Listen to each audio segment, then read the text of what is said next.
Renforcement de la coopération bilatérale entre le Burkina Faso et la Russie. La volonté est affichée à Kosiam, où le président du Faso a des échanges avec l'envoyé spécial de la Fédération de Russie pour les pays d'Afrique et le Proche-Orient. Nous entendrons le vice-ministre des Affaires étrangères russe, Mikhail Bogdanov, dans quelques instants.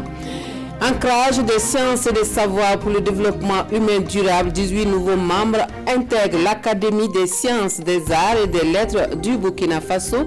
La cérémonie d'installation en image dans ce journal. Une innovation au service de la promotion de l'agroalimentaire au Burkina.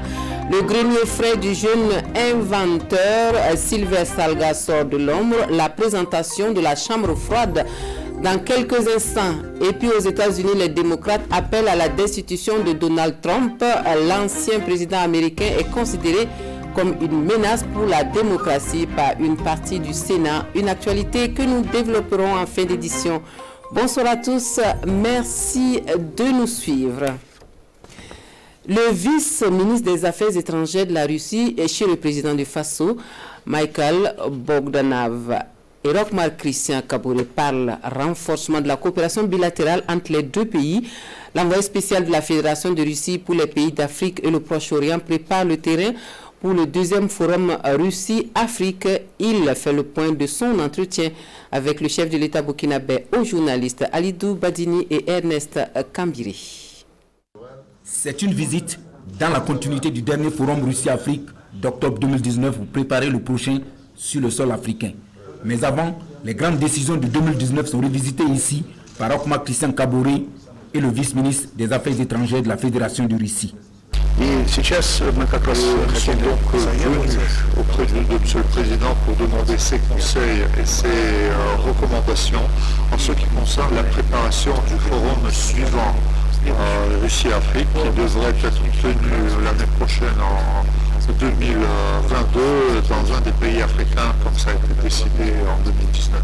Le renforcement du dialogue politique, la formation des cadres burkinabés en Russie et certains aspects liés à la coopération technique et économique entre Moscou et Ouagadougou ont également fait l'objet d'échanges au cours de cette visite, a laissé entendre le vice-ministre des Affaires étrangères de la Russie. Les artisans burkinabés, eux, plaident de leur cause auprès du Premier ministre. Ce matin, c'est tout le bureau consulaire de la Chambre des métiers de l'artisanat qui est allé présenter les doléances du secteur au chef du gouvernement. Il demande entre autres le rattachement des villages artisanaux à la Chambre des métiers et la facilitation de l'accès aux commandes publiques. L'on en sait davantage avec Urbain, Benito Somé et Draman Guéné. Un bureau consulaire de la Chambre des métiers de l'artisanat au grand complet porte la voix des artisans au Premier ministre. À l'unanimité, il s'insurge contre la décision de rattachement des villages artisanaux au CIAO. Ici, la Chambre des métiers demande au Premier ministre de revoir la copie. À partir du moment où l'État a mis en place une Chambre des métiers qui est chargée de travailler à développer le secteur de l'artisanat, qui est l'interface entre l'artisanat et l'État, il est quand même normal qu'on puisse lui permettre de gérer les outils de promotion du secteur de l'artisanat. Et nous pensons entre autres aux villages artisanaux qui ont été mis en place au niveau du Burkina Faso. Je pense que nous avons été entendus et je pense qu'à partir de là, la discussion va se poursuivre auprès de notre ministre délégué pour que nous arrivions ensemble à un consensus. Autre doléance de la Chambre des métiers sur le Premier ministre, l'élaboration d'un accord cadre entre l'État et les artisans dans le but de favoriser leur accès aux commandes publiques. Alors c'est un dossier qui est déjà sur la table du gouvernement et nous voudrons demander son accélération pour permettre justement à la Chambre des métiers d'apporter des services au niveau du secteur de l'artisanat. La Chambre des métiers sort confiante de cette rencontre avec le chef du gouvernement. Elle se dit aussi satisfaite de la nouvelle composition du gouvernement avec un portefeuille de ministre délégué chargé de l'artisanat. L'Académie nationale des sciences, riche d'une vingtaine de membres depuis hier, des membres issus du Gotha, des grands savants du Faso pour renforcer l'institution dans ses missions de mobilisation de tous les savoirs pour un développement durable du pays. Présent à la cérémonie d'installation, Rasman Ezoundi et Fissus Fusenikindo nous présentent les nouveaux membres de l'Académie. Ils font partie du Gotha des sciences, des arts, des lettres et des techniques au Burkina Faso. Ces grands esprits scientifiques de notre temps font leur entrée dans l'Académie nationale des sciences de notre pays. Ils sont élus pour leurs compétences, mais bien plus, ils doivent ajouter de la terre à la terre pour que la termitière vive. J'espère pouvoir compter sur l'accompagnement et les conseils avisés de ces années-là pour petit à petit apporter ma modeste contribution, je dirais, à la production scientifique au Burkina. Je crois que c'est une reconnaissance qui certainement doit encourager les jeunes aussi à se mettre sur le chantier du travail et de nous dire, c'est l'accordé, nous devons être capables aussi de tirer les autres aussi pour que demain, ce soit eux qui nous rejoignent à l'Académie du Burkina Faso. Créée en 2013, l'Académie nationale des sciences, des arts et des lettres du Burkina Faso veut s'imposer par ses orientations face aux nouveaux enjeux scientifiques et techniques. Elle permet d'émettre des avis objectifs pour aider tous les politiques à prendre les bonnes décisions. Parce que c'est ça la raison d'une académie. C'est basé sur des avis scientifiques. Vitrine donc de la science au Burkina Faso, les membres peuvent s'autosaisir sur les grandes questions d'actualité et d'intérêt national. Toute chose qui réjouit les autorités de ce pays. Nous pensons que dans les prochaines années, l'Académie va atteindre son nombre critique pour pouvoir être véritablement ce conseil scientifique dont tout gouvernement responsable a besoin aujourd'hui dans un monde malmené par des crises multiples pour pouvoir prendre des décisions toujours avisées. Le collège de l'Académie des sciences a un effectif de 75 membres, mais pour le moment, ils sont une quarantaine. Et le processus de la réconciliation nationale sous l'œil critique du Conseil d'information et de suivi des actions du gouvernement, le CISAG présente les résultats de son analyse aux journalistes. Le conférencier, dans son exposé, soutient qu'une clarification s'avère nécessaire pour une réconciliation nationale et consensuelle. Précision, Yafama Rojekam et Estelle Judith Assogba. Les échanges entre le CISAG, le Conseil d'information et de suivi des actions du gouvernement et les journalistes se sont principalement axés sur la réconciliation nationale au Burkina Faso. Pour le CISAG, il faut d'abord faire la part des choses dans les dossiers à prendre en compte dans ce processus de réconciliation nationale. Pour notre part, les dossiers dont les personnes ont été dédommagées ne doivent pas faire partie de cette réconciliation, d'où un certain nombre de dossiers méritent une attention particulière. Le CISAG préconise aussi que les acteurs nationaux et ceux de l'étranger soient partie prenante, surtout pour des dossiers concernant les crimes économiques et environnementaux. Car les crimes économiques et environnementaux peuvent susciter des conflits majeurs puisqu'ils touchent non seulement à l'économie et donc au mieux-être des Burkinabés, mais aussi au développement durable. S'agissant des crimes de sang et des crimes politiques comme les dossiers Thomas Sankara, Norbert Zongo, l'insurrection populaire et le putsch manqué de 2015, chacun a sa particularité selon le CISAG et doit être traité comme tel. Le Conseil d'information et de suivi des actions du gouvernement pense qu'il y a une nécessité de tirer les leçons du passé afin de réussir le processus de réconciliation en cours. Le conseil régional du centre prend ses quartiers dans son tout nouveau siège. Situé à Ouaga 2000, l'infrastructure qui aura coûté plus d'1 milliard de francs CFA est inaugurée ce matin en présence du président de l'Assemblée nationale. Images et commentaires de la cérémonie avec Moussa Ouedraogo et Moumouni Soubega. Bâti sur une superficie de 6285 mètres carrés, le nouveau siège du conseil régional du centre est un R+3 extensible en R+4. C'est un bâtiment de 35 bureaux bâtis sur fonds propres du conseil régional du centre. Nous sommes 36 conseillers régionaux issus de 4 partis politiques, mais nous avions ensemble eu cette vision-là de nous doter d'un siège. C'est en cela que nous avons accepté épargner à chaque session budgétaire un certain montant pour démarrer les travaux. Parce que nous avons pris notre bâton de pèlerin pour voir certaines structures d'accompagnement.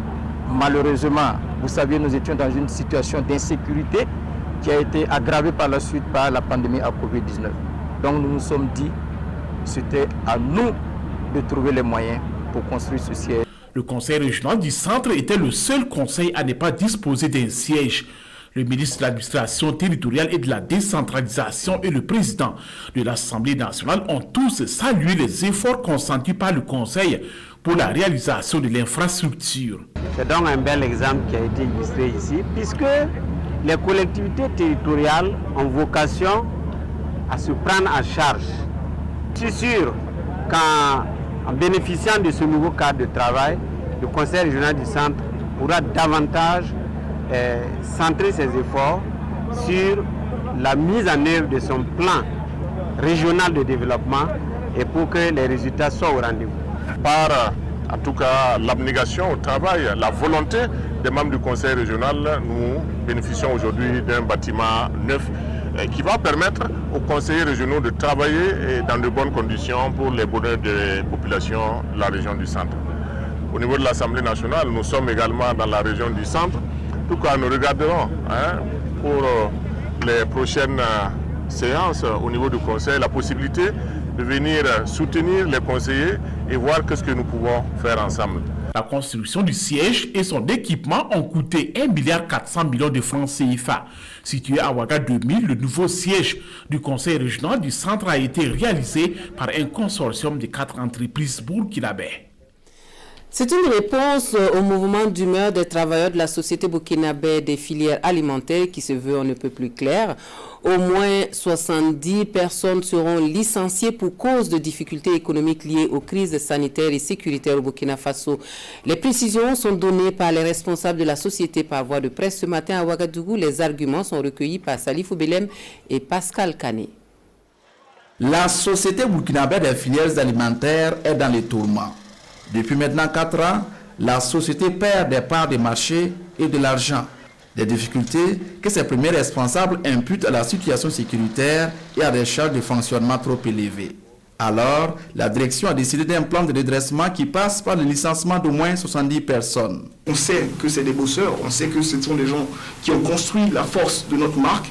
On ne peut pas les laisser dans la rue. On veut continuer à travailler avec eux. On n'est pas très heureux d'en arriver là. Mais la situation l'exige, il faut pouvoir prendre des responsabilités.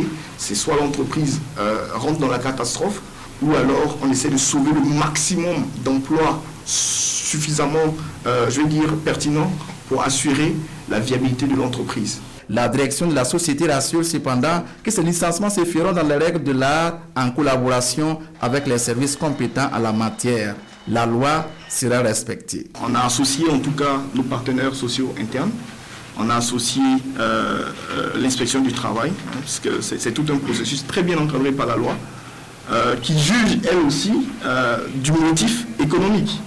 Donc je ne vous donnerai pas ici des chiffres pour des questions commerciales. Nous sommes dans un environnement concurrentiel.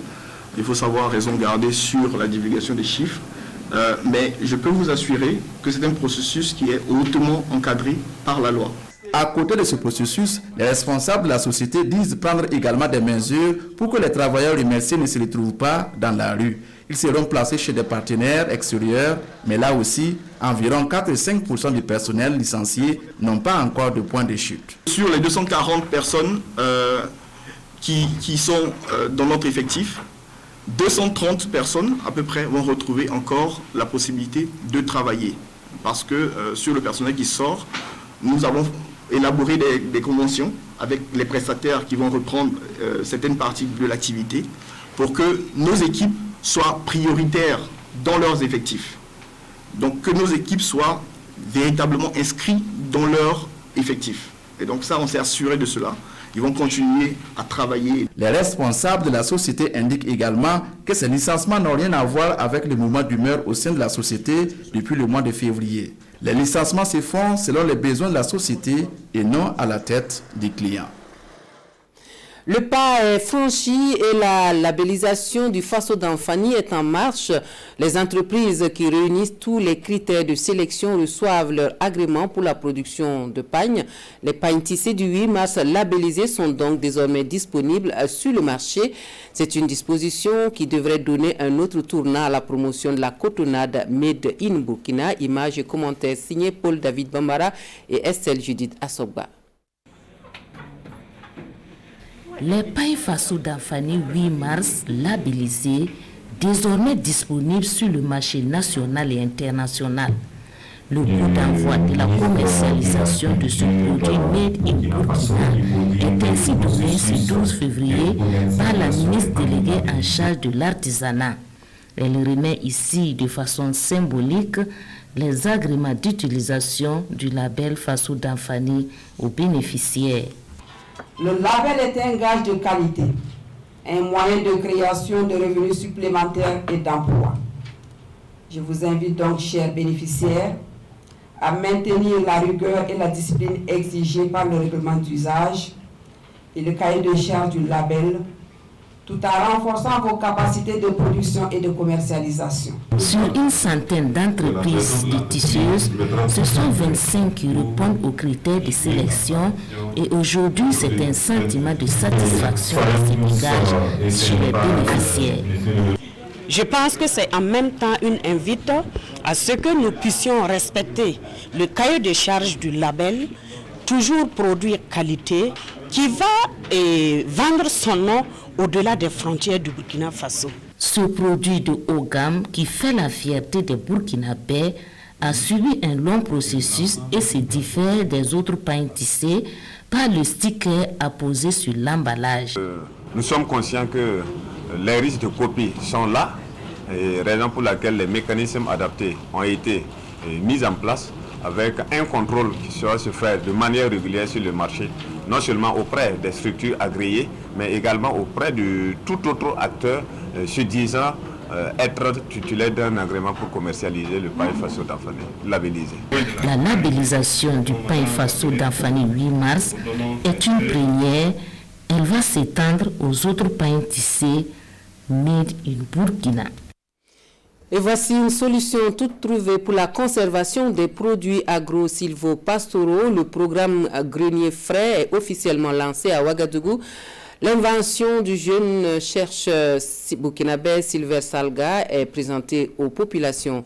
Dans la vulgarisation de sa chambre froide à l'énergie solaire multifonctionnelle, le jeune inventeur peut compter sur l'accompagnement de l'Arléna Batigré et de tout le gouvernement burkinabé.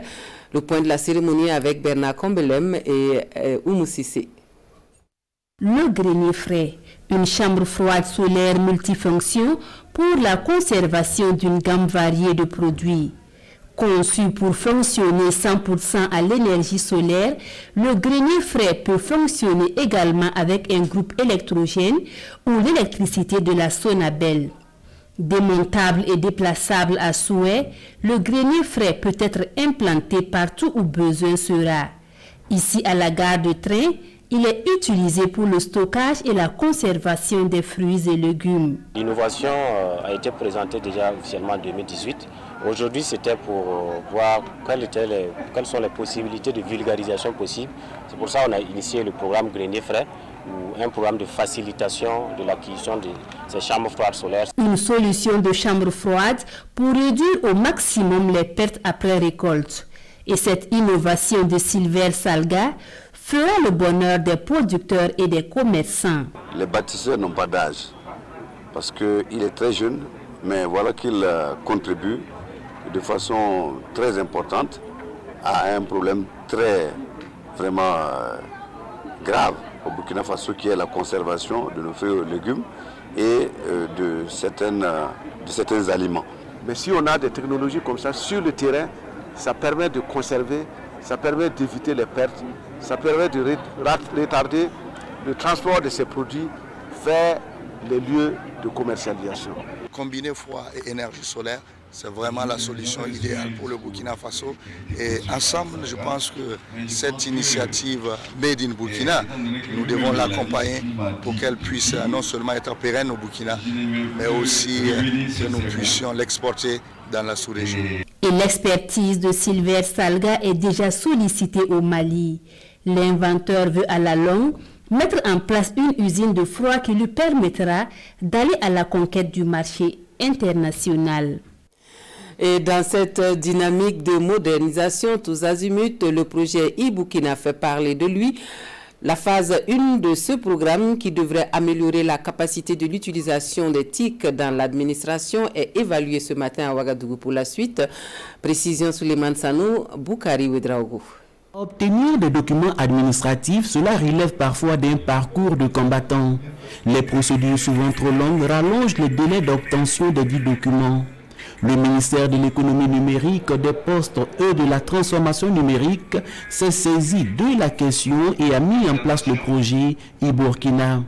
La première phase a consisté à dématérialiser cette procédure, notamment la demande d'attestation de travail, d'agrément technique en matière informatique, la demande de casier judiciaire et de certificat de nationalité, entre autres.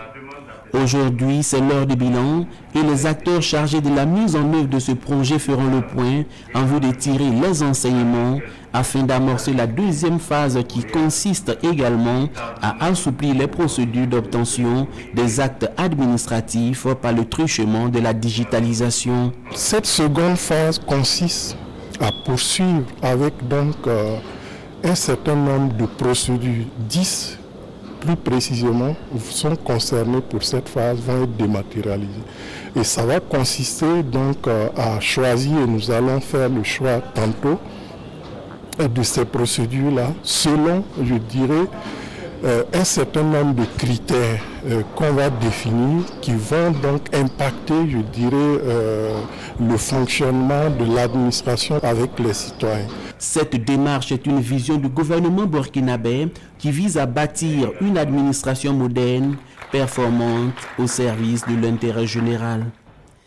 Une visite de courtoisie pour assister au cérémonial du faux départ du Moro Naba ce vendredi matin au palais royal du chef suprême des Mossé. Les ministres en charge de la culture et de la ville se ressourcent auprès des garants de la tradition.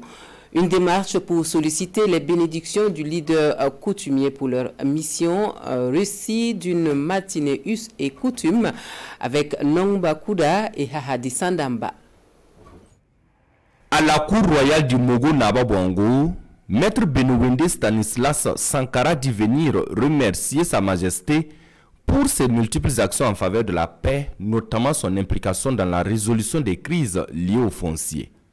Le ministre de l'Urbanisme, de l'Habitat et de la Ville entend par cette visite bénéficier également des bénédictions pour la réussite de sa mission. Traditionnellement, chez nous au Burkina Faso, la terre a un lien avec la chefferie.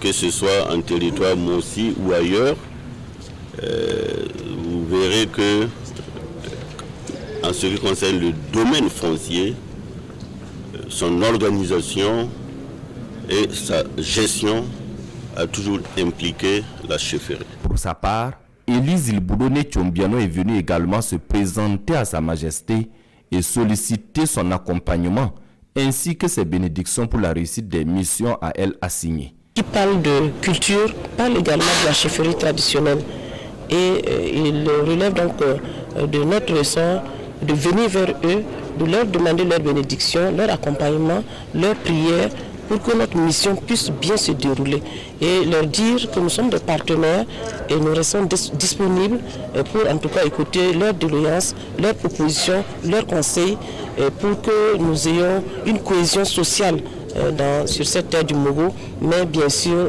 dans le Burkina Faso. A noter que le ministre de la Culture, des Arts et du Tourisme a assisté plus tôt dans la matinée à la cérémonie du faux départ du Mogo Naba. Pour Élise Ilboudone Tchombiano, cette cérémonie hautement symbolique dans la vie du Mogo a un aspect historique et culturel. En sport, le Saritas FC est au Gabon où il disputera le match aller de cadrage pour la qualification aux phases de poule de la Coupe CAF. Et à Libreville, les Colombes de Ouaga 2000 se préparent pour la rencontre qui se jouera dimanche prochain. Ambiance sur le terrain d'entraînement avec nos envoyés spéciaux à Libreville, Lassina Ouattara et Alain Didier Compaoré.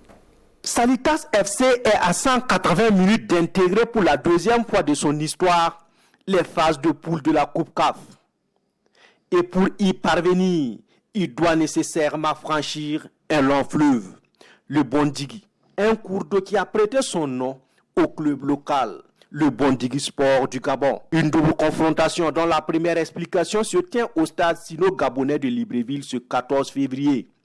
Les Colombes de Ouaga 2000, qui sont déjà dans la capitale gabonaise, répètent leur gamme afin d'être à la hauteur de leurs ambitions. C'est des petits décrassages pour que les joueurs se répètent avec le voyage. Je veux dire que nous avons fait un travail de pressing tout de suite avec quelques éléments. Bon, je ne peux pas rentrer dans les détails, c'est pour vous dire que c'est un travail de pressing. Ce match-là, encore comme je le dis, nous sommes venus, c'est pour faire un résultat. Le résultat, c'est quoi? C'est de gagner pour faire un match nul et peut-être par faire le reste à Ouagadougou. Quand à Infirmerie, bon, on a des petits soucis, mais je crois que ça ira. On a moins 3 éléments. Ils sont incertains. Bondigi Sport, un club que l'équipe du colonel Yakdi n'est pas connaître. De quoi mettre tous les atouts de son côté pour ne pas être surpris. On est conscient de ce qu'on est venu faire à Libreville. On ne connaissait pas l'équipe adverse, donc il faut prendre les dispositions nécessaires. Et notre objectif, c'est de les presser. C'est de les presser pour qu'ils n'aient pas le ballon, ils n'arrivent pas à monopoliser le ballon. Et je crois que par rapport à si on arrive à bien faire ça, ça va nous arranger. Bon, à vrai dire, j'ai pas connu l'équipe quand je jouais ici, parce que je suis quitté ici en 2018. Donc l'équipe était en 2e division. Je vais dire qu'on va prendre le match au sérieux. C'est pas parce que l'équipe vient de remonter qu'il n'est pas bon. Voilà, la preuve est là, Saritas est monté et voilà. Depuis là, il ne fait que briller. Voilà, donc on va prendre l'équipe au sérieux. C'est déjà une chance pour nous de jouer à l'extérieur. Donc on est là pour faire le résultat. Une confrontation à laquelle l'expérience pourrait être déterminante. Je vois que tout le groupe est motivé, tout le monde est conscient. On va faire le meilleur de nous pour pouvoir avoir la qualification déjà ici, si possible. J'ai eu beaucoup d'espérance pour qu'on achète la qualification de partir d'ici. L'autre adversaire et non des moindres dans ce match est sans doute le Covid-19. En attendant les résultats du test réalisés à l'arrivée de l'équipe à l'aéroport international de Libreville, tous les joueurs ainsi que l'ensemble de l'encadrement technique ont été jugés sains à prendre le vol à Ouagadougou. Tous croisent les doigts pour que ces résultats se confirment à Libreville. Actualité à l'étranger pour refermer ce journal, le procès en destitution de Donald Trump aux États-Unis d'Amérique. On en parle avec les démocrates qui appellent à condamner l'ancien locataire de la Maison-Blanche. Ils présentent le président sortant comme étant une menace pour la démocratie. Pour les procureurs démocrates, cela ne fait aucun doute. Si un jour Donald Trump revient au pouvoir, il récidivera. Raison pour laquelle, selon eux, les sénateurs doivent condamner le 45e président des États-Unis pour incitation à l'insurrection lors de l'assaut meurtrier du Capitole.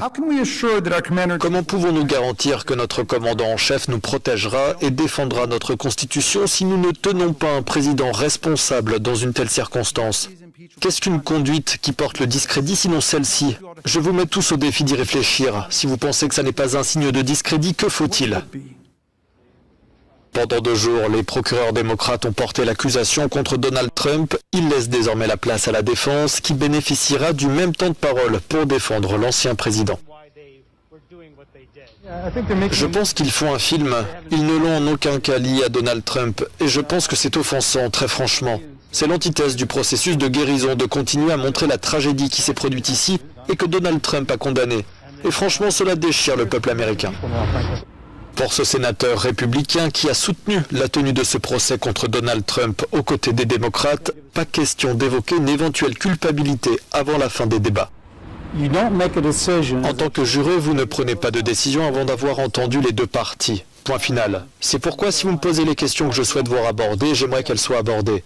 Mais je ne prends pas de décision tant que je n'ai pas entendu l'autre partie. Quoi qu'il en soit, Donald Trump pourrait être acquitté rapidement. Peu probable en effet que 17 sénateurs républicains acceptent de voter avec les 50 sénateurs démocrates pour former la majorité nécessaire à sa condamnation.